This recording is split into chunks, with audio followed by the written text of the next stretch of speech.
டே 2 இந்த மாதிரி யூஸ்ஃபுல்லான குட் ஸ்டோரிஸ்க்கு நம்ம பேஜை ஃபாலோ பண்ணிக்கோங்க. ஒரு நாள் அந்த ஸ்கூல்ல இருந்த ஒரு ஆசிரியர் ஸ்டூடெண்ட்ஸ்க்கு கிளாஸ் எடுத்துட்டு இருக்கும்போது தன்னுடைய பாக்கெட்ல இருந்து ஒரு கோல்டு காயின் எடுத்து இது யாருக்கு வேணும்னு கேக்குறாரு.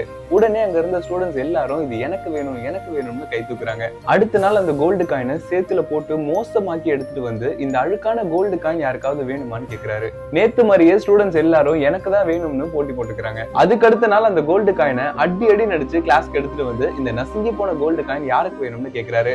அதே மாதிரி பசங்க எல்லாரும் எனக்கு வேணும்னு மாறாம கை தூக்குறாங்க.